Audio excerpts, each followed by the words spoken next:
Pues buenas noches a todos y vamos a tener un retiro que en realidad este tema, como lo voy a dar esta noche, no lo he dado nunca. Voy a hablar de Juan el Bautista, que como sabéis es una de las figuras importantes del tiempo de Adviento, junto con el profeta Isaías y la Virgen María. Hoy me voy a centrar exclusivamente en Juan el Bautista. Otros años, en este retiro de Adviento, hemos visto un poquito las tres figuras, pero este año va a ser solamente sobre San Juan el Bautista. Un santo que en nuestra parroquia no es que se le tenga una especial devoción, teniendo en cuenta que siglos anteriores a San Juan Bautista se le tuvo bastante devoción. Tenemos ahí una talla de San Juan el Bautista que es de las mejores tallas que tenemos en la parroquia. Se le sacaba incluso en procesión. Él es una imagen que se le puede quitar la cabeza. Se le quitaba la cabeza, se ponía él muy orgulloso con su cabeza cortada porque fue mártir, ¿no? Ponían la cabeza en la bandeja y ese cordero que está en la bandeja se le quitaba y se le ponía en los pies. Ya digo que es un santo al cual en nuestra parroquia se le tuvo devoción, mucha devoción, había una cofradía, pero todo eso con el paso de los años y de los siglos se ha ido perdiendo. Pero la liturgia le da mucha importancia a Juan el Bautista, sobre todo en el tiempo de Adviento.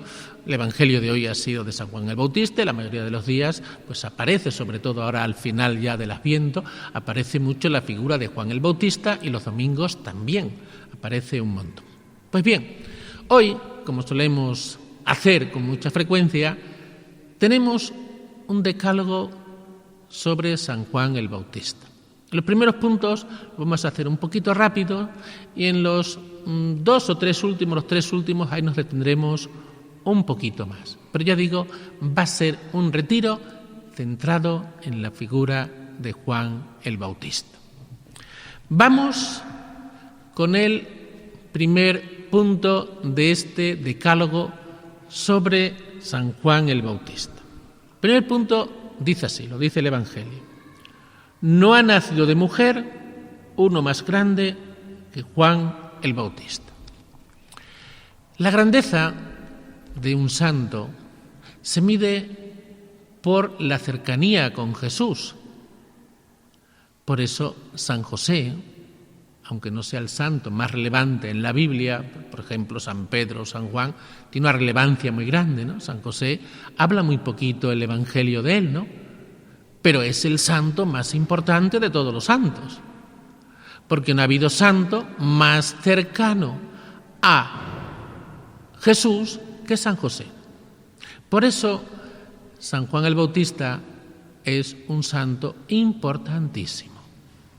Y yo diría, de todos los profetas del Antiguo Testamento, que fueron muchísimos, el más importante de todos ellos es Juan el Bautista.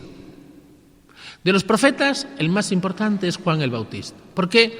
Porque es el más cercano a Jesús. Los profetas fueron portavoces de Jesús. Portavoces de Dios en el Antiguo Testamento. Eran los encargados de transmitir la voluntad y la palabra de Dios al pueblo de Israel. Eran portavoces de Dios. Pero eran portavoces, digamos, a largo plazo. Por ejemplo, Isaías. Isaías anunciaba a Juan el Bautista a largo plazo, que un día, no sabía cuándo, vendría de una mujer virgen, nacería el Mesías, pero no sabían cuándo. Anunciaban al Mesías a largo plazo. La grandeza de Juan el Bautista es que anuncia al Mesías a corto plazo. Él es el encargado de preparar el camino al Señor a corto plazo, porque convivió con Jesús. Además eran de la misma edad y eran algo de familia. Un pelín mayor era Juan el Bautista. Muy poquito, unos meses nada más, según nos dice el Evangelio. Y esa es la misión de Juan el Bautista, prepararle un camino al Mesías para que fuera acogido por el pueblo de Israel. Y también sigue teniendo esa misión entre nosotros hoy. También nos prepara un camino para que nosotros acojamos al Señor también, al Dios que viene.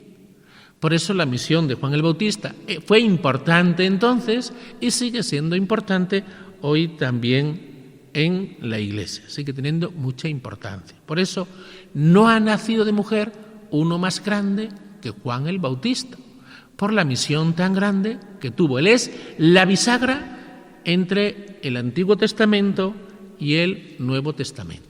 Y es un mensaje para nosotros en el Adviento, un mensaje de austeridad, un mensaje de conversión, que nos cuesta mucho, porque no es lo que reina en nuestros ambientes. Nuestros ambientes, ya hay ambiente de Navidad, y la gente habla de Navidad, no habla de Adviento, habla de Navidad, habla de fiesta, habla de compras, habla de regalos, habla de cena. Ya hace tiempo que la televisión viene hablando y la radio vienen hablando de la cena de Navidad.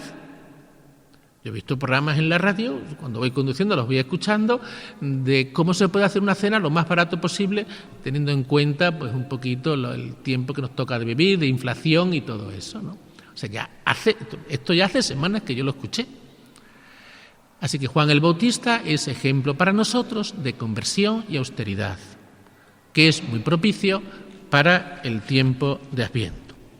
Vamos con la segunda idea de este decálogo sobre San Juan el Bautista. Esta idea parece contradictoria con todo lo que hemos dicho al principio. Dice así: aunque el más pequeño en el reino de los cielos es más grande que él. Lo dice el Evangelio. Aunque el más pequeño en el reino de los cielos es más grande que él. Pero vamos a ver, ¿no hemos dicho antes que era el más grande de los nacidos de mujer? Y ahora dice que el más pequeño en el reino de los cielos es más grande que él. Vamos a ver qué significan estas palabras. San Juan el Bautista pertenece al Antiguo Testamento. Y en el Antiguo Testamento no habían conocido la redención. Jesús todavía no había muerto por toda la humanidad. ¿Esto quiere decir que los justos iban al infierno? No. Eso sería injusto, ¿no? ¿Se podían salvar? Tampoco. Digamos que no podían entrar todavía en el cielo. ¿Por qué? Porque no habían conocido la redención. La redención es universal. ¿Dónde estaban? En el Seol. Aquí tenemos un cuadro en el retablo que representa eso, el Seol. Ahí vemos cómo Jesús, esto sería el Sábado Santo, una vez que Él ya ha muerto por nosotros, ha entregado su vida por nosotros, desciende al Seol, lo que el credo dice en plural, los infiernos. No que Cristo bajara al infierno, no, Jesucristo no baja al infierno, baja a los infiernos, que se refiere al Seol, al lugar de los justos que habían muerto en el Antiguo Testamento. Ese cuadro representa a Jesús sacando del Seol a Adán y a Eva. Este cuadro en nuestro retablo es único. Este retablo, el pintor Luis de Morales no lo repite en más sitios. Solamente lo tenemos en nuestra iglesia. Ahí se ve detrás la mano de un gran teólogo, ¿no?, que se lo explicaría a Morales. Morales seguramente esto el pintor no lo sabría.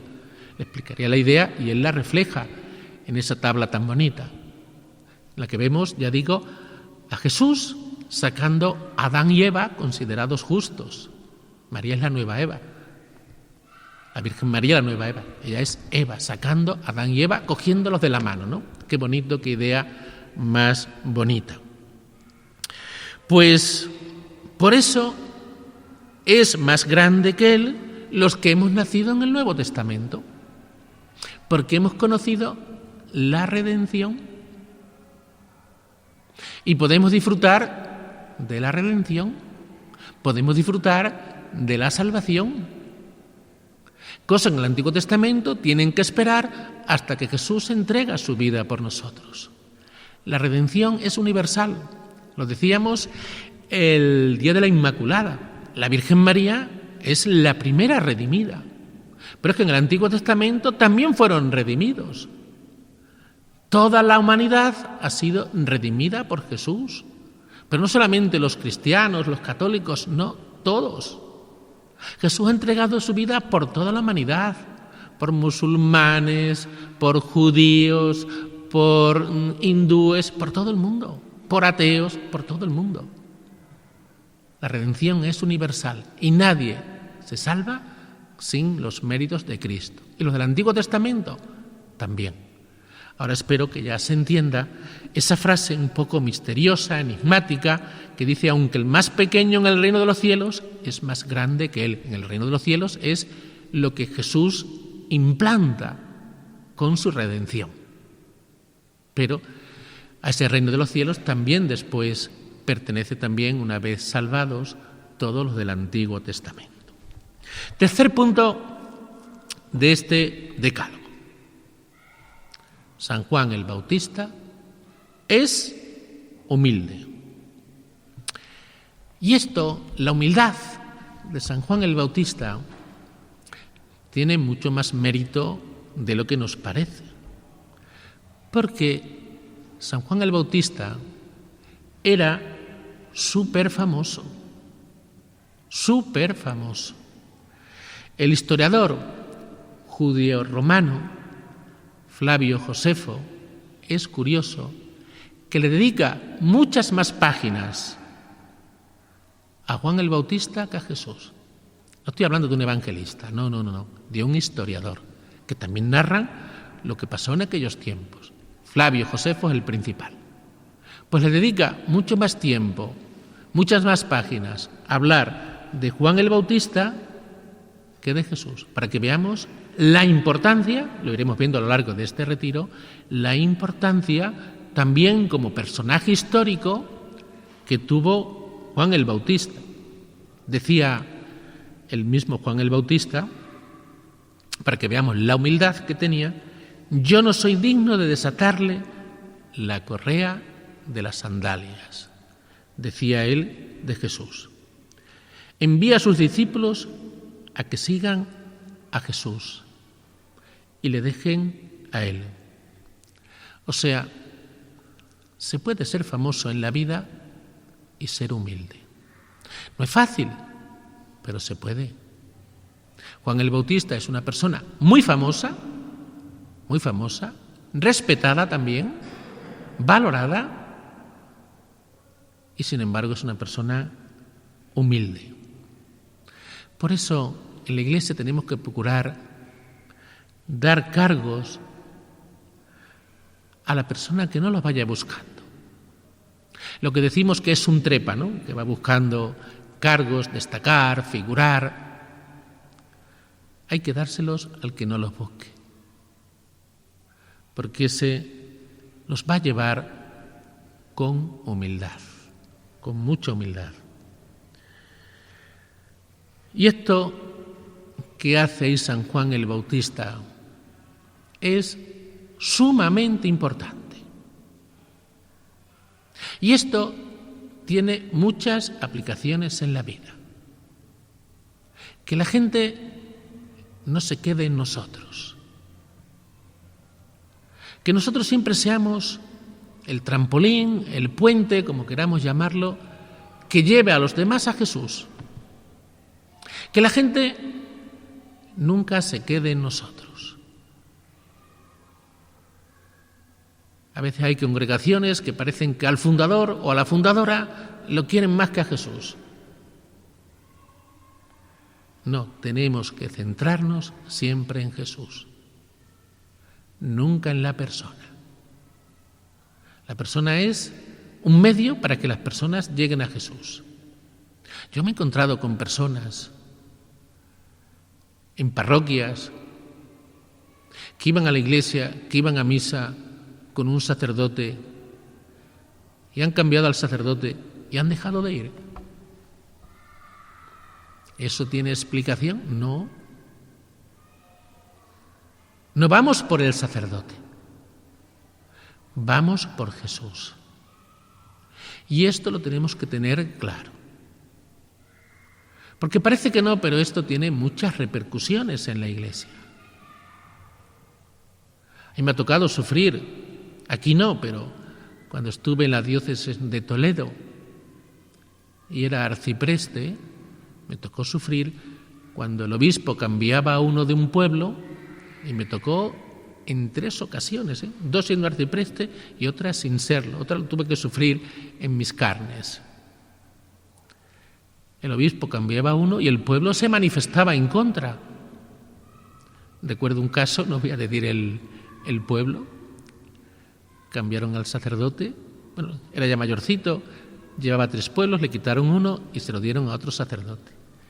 Llegó él con su furgoneta, con muy poquitas cosas, metió la primera caja en la casa parroquial, fue a por la segunda, nadie le ayudaba, fue a por la segunda, le sacaron la caja, echaron la llave y se llevaron la llave. Y el pobre allí en la puerta sin saber qué hacer. No es eso. Tenemos que seguir a Jesús. No seguimos a fundadores, no seguimos a sacerdotes, no seguimos a personas con un gran carisma, no seguimos a personas con un gran liderazgo, no. Seguimos a Jesús. Y eso es lo que hace Juan el Bautista. Renuncia a sus discípulos como Juan y Andrés y les dicen que sigan al Señor. Todo un ejemplo de humildad. Cuidado, porque en la vida le podemos estar robando gloria a Dios. Cuando nosotros vamos haciendo las cosas para que nos vean a nosotros, para que nos sigan a nosotros, para que nos valoren a nosotros, y esto se nos cuela con una facilidad como el agua por el tejado en estos días de tantísima agua. Se cuela con una facilidad impresionante. No es tan fácil hacer las cosas por amor a Dios, por puro amor a Dios. No es tan fácil. Esto, ya digo, se nos cuela enseguida. Y cuando no lo hacemos por puro amor a Dios, ahí ya le estamos robando la gloria que le debemos a Dios, para buscar nuestra gloria, lo que llamamos vanagloria. De ahí viene, porque es una gloria vana. Porque la gloria hay que dársela a Dios. Vamos con el 4º punto de este decálogo. Juan el Bautista es valiente. Él denuncia la verdad, lo que llamamos la denuncia profética. Él le dice a Herodes, al poderoso Herodes, que no puede tener la mujer de su hermano Felipe. Esto lo pagó muy claro. Y a los fariseos, lo escuchamos parece que era el domingo pasado o el anterior, y a los saduceos les dice: camada de víboras, no os hagáis ilusiones pensando, Abraham es nuestro padre. Ellos se creían que como eran hijos de Abraham, descendientes de Abraham, con eso ya lo tenían todo hecho. Les dice Juan el Bautista que no. Él es valiente. Se lo dice nada más y nada menos que a los fariseos, nada menos que a Herodes. A los más poderosos, él les dice las verdades a la cara. Esto, ya digo, le costó la vida. Pero es todo un ejemplo para nosotros, en ocasiones, sobre todo generaciones más jóvenes. También las mayores, también las mayores. Pero cuesta todavía a las generaciones más jóvenes, ¿no? Generaciones más jóvenes, muchas personas les cuesta confesar la fe. ¿Por qué? en países como España ahora, yo creo que en la mayoría de Europa, pues no está de moda decir que uno es cristiano, que uno es practicante, ¿no? No está de moda. Hoy día se ríen de ti, te atacan, te persiguen. Así que hay personas que en sus trabajos, me lo han dicho a mí, no me estoy inventando nada, a mí en mi trabajo no saben que soy un cristiano católico practicante. En un pueblo eso no se puede disimular, pero en una ciudad grande, pues sí, se puede ocultar.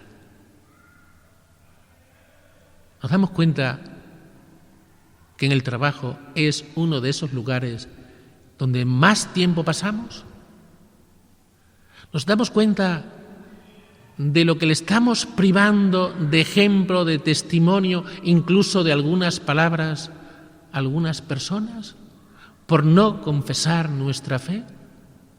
Porque nos da, iba a decir vergüenza, más que vergüenza, es cobardía, ¿no? Por confesar nuestra fe. Porque nos pueden perseguir, porque hoy se habla mucho de respeto, sí, pero la de la verdad no se respeta tanto. Y te persiguen por ser cristiano. Yo he estado trabajando en la construcción y esto lo sufrí. Y cuando empecé a trabajar tenía 16 añitos y lo sufrí bien, claro, entonces me afectaba, porque era muy jovencito. Después ya pasaron unos años y ya no le daba importancia ninguna, ¿no? Él es valiente y nos da ejemplo de confesar nuestra fe. Hay una frase en el Evangelio que no podemos olvidar, que dice: quien me confesare delante de los hombres, yo también le confesaré ante mi Padre que está en el cielo. Y quien me negare delante de los hombres, yo también le negaré ante mi Padre que está en el cielo. No tengamos miedo de confesar nunca al Señor. Quinto punto. Es admirado incluso por sus enemigos. Les leo Marcos 6, del 17 al 29. Todo esto lo conocemos, pero es para recordarlo, ¿no?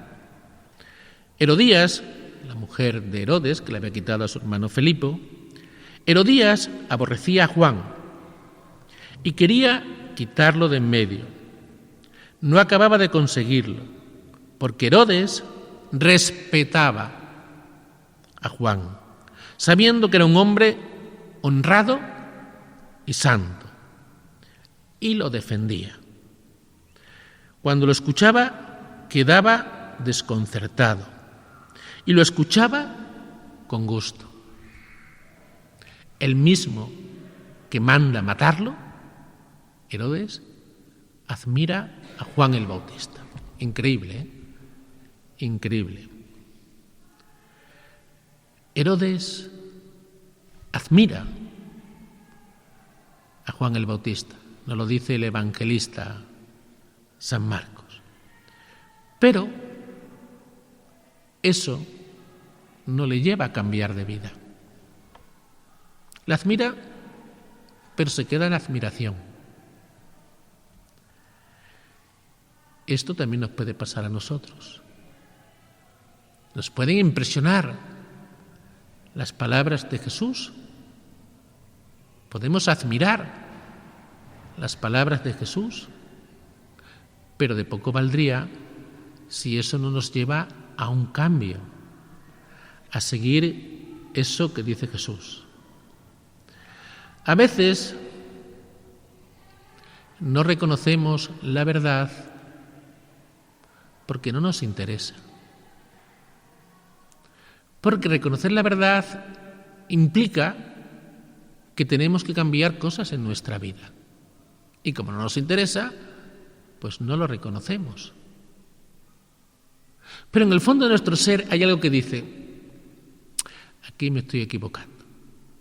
Pero ¿cuántas veces intentamos justificar nuestros comportamientos?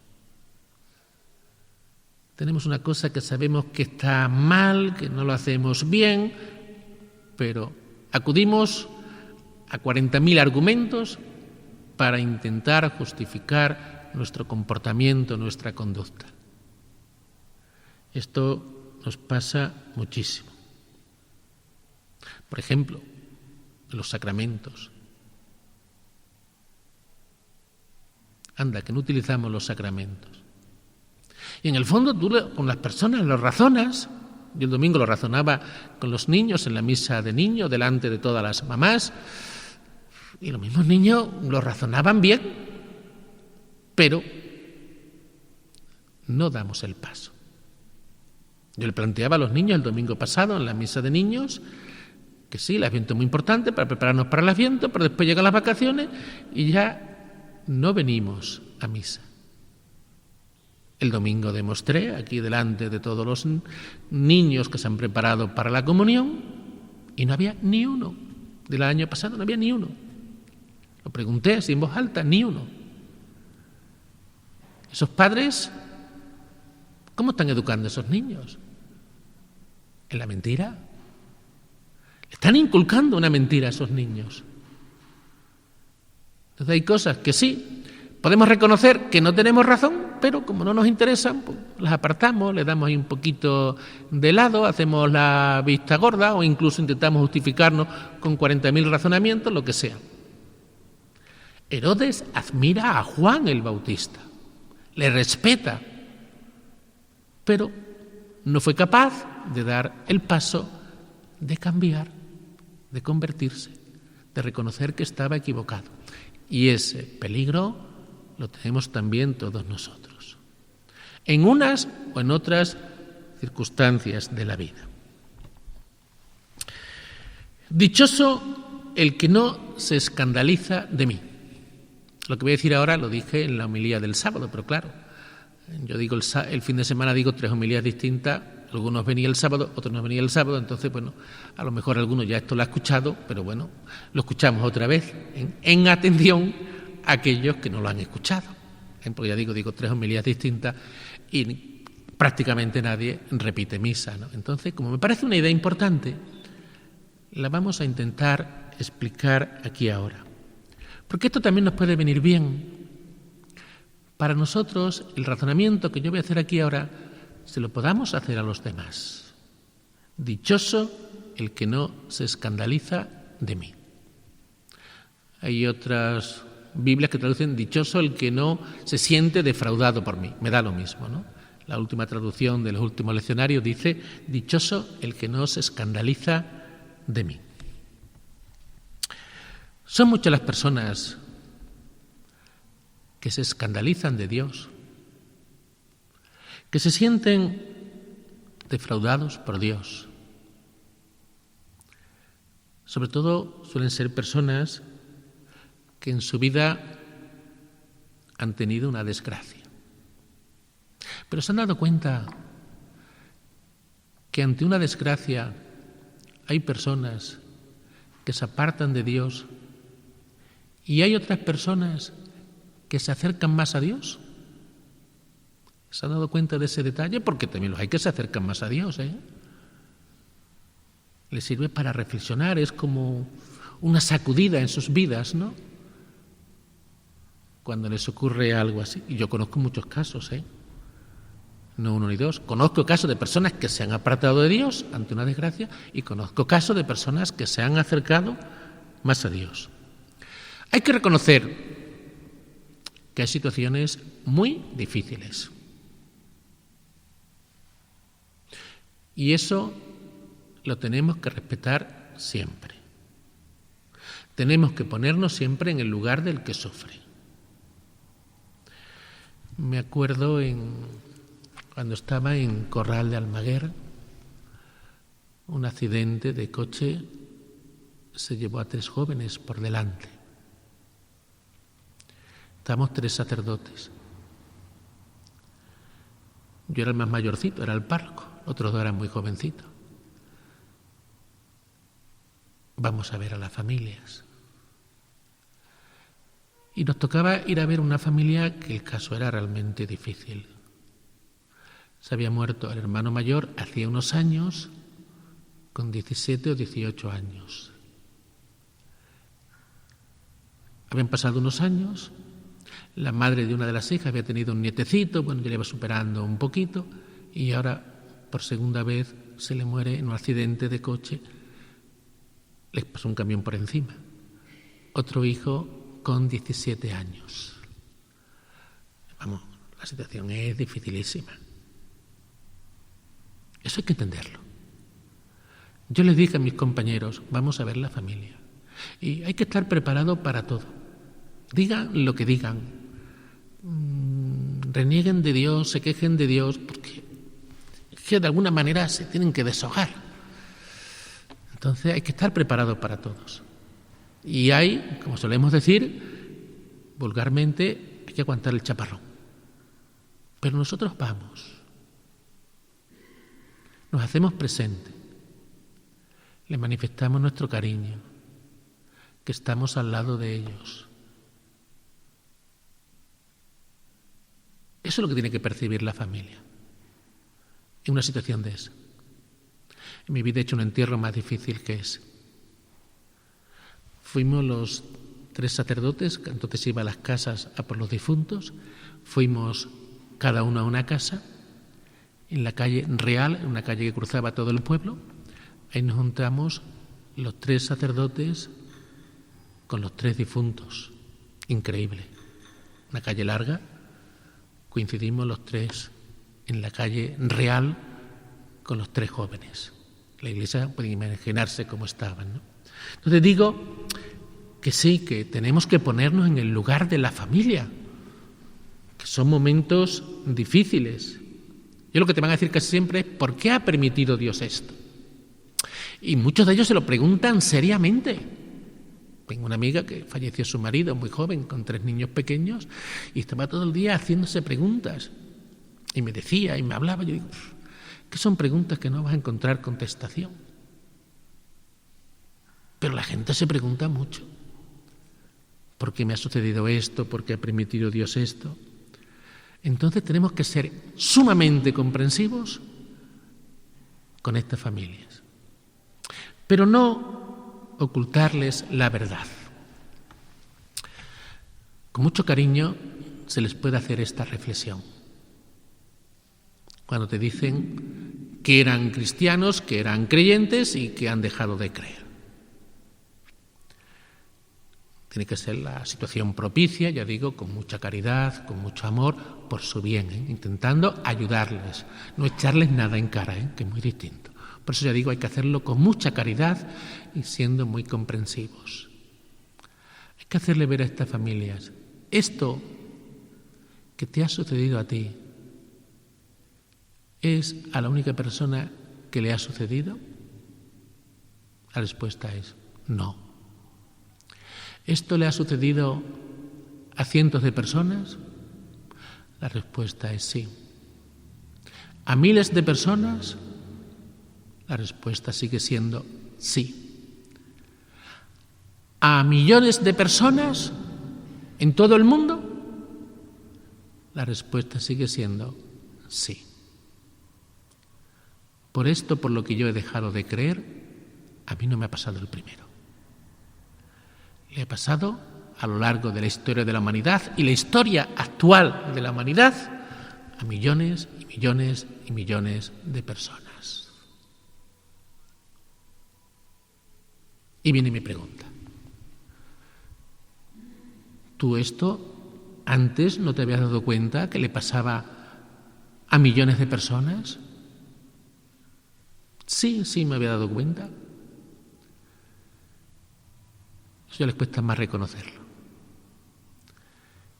Y entonces, si le pasaba a millones y millones de personas,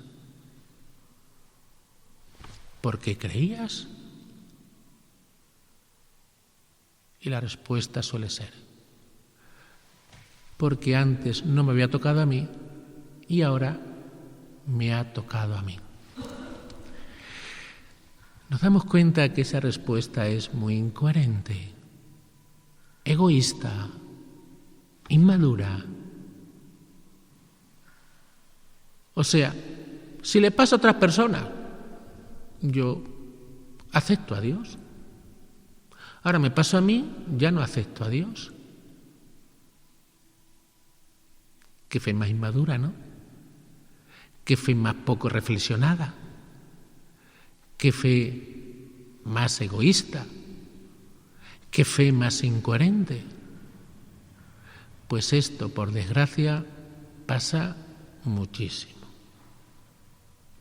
Cualquier situación que podamos vivir nosotros en la vida, antes la han vivido muchas personas, no nos engañemos, y peores situaciones que nosotros.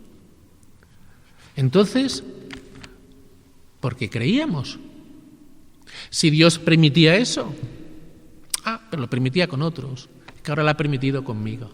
No, esa respuesta no es coherente ni mucho menos. Y claro, cuando esto no lo sabemos integrar en nuestra vida ya no somos capaces de darle un sentido al sufrimiento, a la cruz, a la muerte, a la enfermedad. A esas preguntas tan trascendentales que tenemos en la vida no sabemos dar una respuesta. Es una pena, ¿no? Y todo porque no lo hemos madurado a lo largo de nuestra vida. Dichoso el que no se escandaliza de mí. Vamos con el 8º punto. Este es el más, digamos, poco complicadillo, ¿no? Juan el Bautista se preocupa y se ocupa de sus discípulos. Piensa en ellos. Juan el Bautista está en la cárcel. Sabe que le queda poco de vida. Sabe que le queda poco de vida. Y entonces viene esa pregunta que nos puede llamar mucho la atención. La escuchamos el domingo pasado en el Evangelio del domingo. ¿Eres tú el que ha de venir o tenemos que esperar a otros? Esta pregunta nos desconcierta. ¿Tiene dudas de fe Juan el Bautista? ¿Necesita de conversión Juan el Bautista? No sería ilógico, ¿no?, que tuviera dudas de fe. Una fe sin dudas es una fe dudosa. Y todos necesitamos de conversión. Todos necesitamos ser evangelizados. Juan el Bautista también. Yo no creo que Juan el Bautista tuviera dudas de que Jesús era el Mesías. Aunque él le diga a sus discípulos, id a preguntarle a Jesús si es él el que tiene que venir, si es el Mesías, o tenemos que seguir esperando a otros. Puede que Juan el Bautista, de estos comentarios los he leído por ahí, he visto interpretaciones de este hecho, ¿no? Puede que él no, porque se les había inculcado a los judíos un Mesías glorioso, ese Mesías que venía sobre las nubes del cielo, Mesías glorioso, victorioso, no el Mesías que también aparece en la Biblia, el Mesías sufriente, el siervo de Yahvé. Entonces puede que Juan el Bautista no creyese en ese Mesías sufriente y creyese más en el Mesías glorioso que tenía que venir sobre las nubes del cielo. Puede ser. Pero yo sigo pensando que no es ese el tema. Puede necesitar también conversión, Juan el Bautista. Quizá tenga que cambiar el concepto del Mesías, ¿no? No es un Mesías juez riguroso, no condena, come con los pecadores y Jesús se jacta de ellos, Dice el Evangelio de San Lucas que el Hijo del Hombre come y bebe. Y Juan el Bautista no, pero el Hijo del Hombre come y bebe.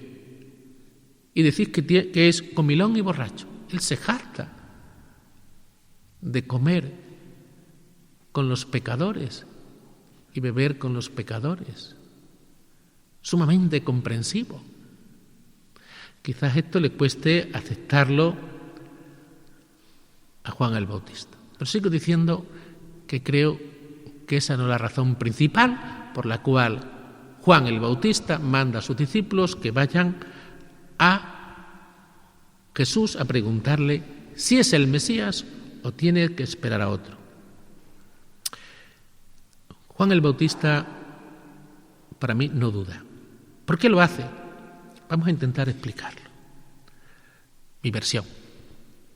Sabemos, por el historiador Flavio Josefo, que Juan el Bautista estuvo en la fortaleza de Maqueronte, era la Transjordania, al otro lado del Jordán, sería en la actual Jordania, muy cerquita de donde había estado bautizando. Allí en Maqueronte estuvo él preso.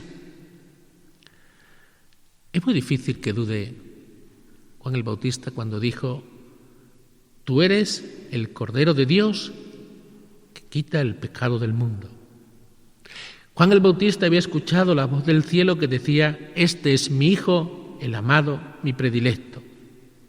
O él mismo dice: viene detrás de mí uno que es más que yo. Juan el Bautista dice: él os bautizará con Espíritu Santo y fuego. No se ve ahí que Juan el Bautista tenga dudas. La duda no es de Juan el Bautista, sino la duda es de sus discípulos. Decía al principio de esta meditación que Juan el Bautista tenía muchos discípulos, muchos seguidores, que era muy famoso, que el historiador Flavio Josefo le dedica a él más páginas que a Jesús. Cuando San Pablo llega a Éfeso, que está lejísimo de Israel, está en la actual Turquía, Éfeso, cuando llega allí, se encontró allí con discípulos de Juan. O sea, Juan el Bautista tenía muchos seguidores. Y Juan 3:26 le dicen a Jesús, sus apóstoles, dice: aquel de quien diste testimonio está bautizando, y dice: y todos se van con él. Esto es lo que le dicen los discípulos de Jesús a Jesús. Y todos se van con él. Y todos se van con Juan el Bautista.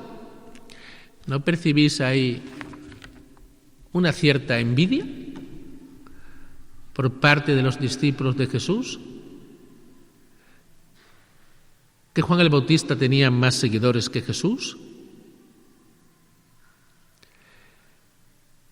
Ahí, según mi interpretación, lo que le pasa a los discípulos de Juan el Bautista es que no lograban separarse del Bautista. Y el Bautista sabe que va a morir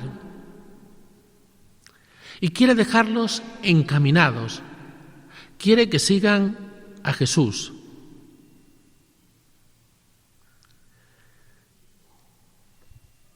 Los discípulos del Bautista le dicen a Jesús: ¿por qué nosotros, esto lo tenemos en Mateo 9:14, ¿por qué nosotros y los fariseos ayunamos y tus discípulos no ayunan? Es como que se escandalizan de cómo vive Jesús, como que valoraban mucho más a Juan el Bautista, que era más exigente, que ayunaba y todas esas cosas. Ahí se percibe como una cierta envidia por parte de los discípulos de Jesús, y por los otros como una especie de superioridad sobre los discípulos de Jesús. Los de Juan el Bautista, una especie de superioridad sobre los discípulos de Jesús. A los discípulos de Juan el Bautista les costó aceptar a Jesús como el Mesías. La duda no era de Juan el Bautista, era de sus discípulos. Y por eso por eso Juan el Bautista les dice: id a verlo a él, id a ver a Juan el Bautista. Si es él el que tiene que venir o tenemos que esperar a otros. Y van, qué casualidad, cuando Jesús está haciendo muchos milagros. Y entonces le hacen la pregunta que le había encargado Juan el Bautista. Juan el Bautista. Y le dice Jesús: ahí están mis obras. Los ciegos ven, los sordos oyen, los muertos resucitan, los leprosos quedan limpios. Ahí están mis obras. Esas obras son las que había dicho en el Antiguo Testamento, siglos antes, el profeta Isaías, que el Mesías haría esas cosas. Y él está diciendo: mis obras hablan por mí. Lo que había dicho el Mesías de mí se está cumpliendo ahí. ¿Quién es el Mesías? Yo. O sea, lo que Juan el Bautista quiere es que comprueben por ellos mismos, que lo vean ellos mismos, que sus discípulos vean que Jesús es el Mesías, que le sigan a Él, a Jesús, pero que no le sigan a Él. Les costó mucho aceptar que Jesús era el Mesías. Les costó, ya digo, muchísimo. Y Jesús lo hace pensando en ellos. Juan el Bautista lo hace pensando en sus discípulos, para que sus discípulos acepten a Jesús como el Mesías. Vamos ya con el punto 9, la importancia de las obras. Jesús les dice lo que ya hemos dicho antes: los ciegos ven, los sordos oyen. Jesús les responde, curiosamente es el Evangelio de este domingo, con 5 obras. Obras, no palabras. 5 obras. Ahí vemos la importancia de las obras, de las acciones, de los hechos. Jesús habla con su vida. Son obras de amor y de misericordia. Jesús habla con hechos. A veces nosotros en la vida nos tenemos que llenar de palabras porque nuestras obras no dicen mucho. Jesús habla con obras, habla con hechos. Eso que decimos nosotros: obras son amores y no buenas razones. O también decimos: las palabras vuelan, los hechos quedan. Decía Pablo VI esta frase impresionante, la dijo Pablo VI hace muchísimos años, San Pablo VI, en el Evangelii Nuntiandi. Dice él: el mundo, antes que maestros, necesita testigos. Y si escucha a los maestros es porque primero son testigos. Es importantísimo el compromiso, las obras, los hechos. Son importantísimos. Las obras, los hechos. ¿Por qué? Porque las obras son lo que dan credibilidad a nuestras palabras. Vamos con el punto 9. Se ha hablado antes muy bien de las obras. Ahora el punto 9 lo centro, el punto 10 ya, ¿no? Si no me equivoco. Sí, punto 10. El último ya del Decálogo. La importancia de las palabras. Nos hemos dado cuenta, en el Evangelio del domingo pasado hay 6 signos. 6, no 5, 6.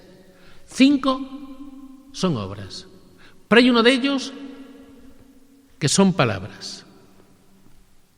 La siguiente: a los pobres se les anuncia el Evangelio. Eso ya no es una acción, son palabras. A los pobres se les anuncia el Evangelio. Porque tenemos el peligro de caer en el otro extremo. Obras sí, palabras no. Pero las palabras también tienen su importancia, y no poca. Tienen mucha importancia. La fe, dice la Biblia, nos entra por el oído. La palabra tiene mucha importancia. Hay gente que dice: bueno, mi forma de anunciar el Evangelio es el ejemplo, en mi forma de apostolado es el ejemplo. Bueno, ¿por qué no también las palabras? ¿No será que a lo mejor hay un poquito de cobardía en anunciar el Evangelio? Porque además esto no es verdad.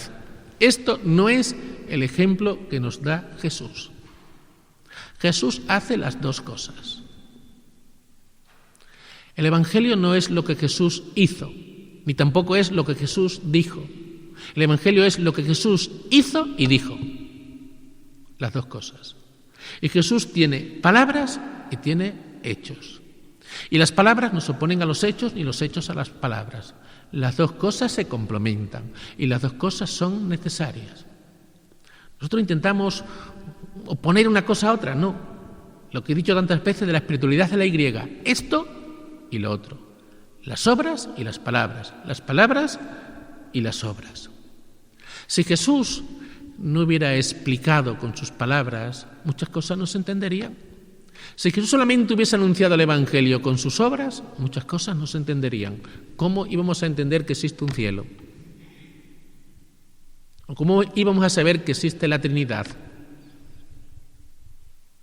¿Solamente con obras? No, son necesarias las palabras. Acabo con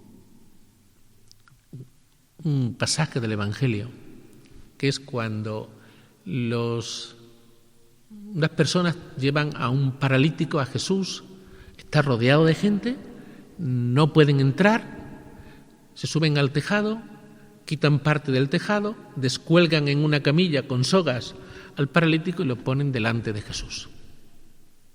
Este pasaje es importantísimo. Ahí Jesús, siempre sorprendiendo, se le da muy bien sorprender, y le dice ya al paralítico: tus pecados quedan perdonados. Está todo el mundo esperando que lo curara y él dice: tus pecados quedan perdonados. Claro, estaban allí los fariseos y dicen: pero ¿quién es este para perdonar pecados? Eso solamente lo puede hacer Dios. Y entra otra vez Jesús en acción y dice: para que veáis, esta frase es importantísima, para que veáis que el Hijo del Hombre tiene poder para perdonar los pecados, a ti te lo digo, coge tu camilla, levántate y echa a andar. Pero cuidado, que dice, para que veáis. O sea, las obras de Jesús están para refrendar, para garantizar, digamos, o para dar credibilidad a que Él es el Mesías. O sea, para dar credibilidad a sus palabras. Le había dicho: tus pecados son perdonados, ¿no? Que es la misión de Jesús, salvarnos, ¿no? Pero no le creían, ¿no? Y entonces dice: para que creáis que yo tengo poder, que soy el Mesías, que soy Dios, para que veáis, ahora voy a hacer un milagro. Coge tu camilla y echa a andar. O sea, para que nos demos cuenta el sentido de los milagros de Jesús. Sí, verdad, los haría también para hacer el bien, pero Jesús haría unos poquitos de milagros. Muchísima gente, contemporáneo suyo, pasaría muchísimas dificultades, calamidades y de todo, ¿no? Curaría unos poquitos. Pero los cura con ese fin también. Sí, para ayudarles, sí, no vamos a negarlo. Pero también para demostrar que Él es Dios. Para demostrar sus palabras. Que cuando Él dice: tus pecados son perdonados, no se está inventando nada. Está diciendo la verdad, su misión, que es salvarnos, ¿no? Entonces esa frase, ya digo, es importantísima. Pues nos quedamos ahora un pequeño rato aquí de meditación, meditando este decálogo sobre San Juan el Bautista, y que este decálogo nos ayude a todos a preparar, en lo que nos queda de Adviento, que ya es poquito, ¿no?, a prepararnos para la Navidad, que es lo importante, ¿no? Que el Adviento siempre nos sirva como preparación a la Navidad. Pues que así sea.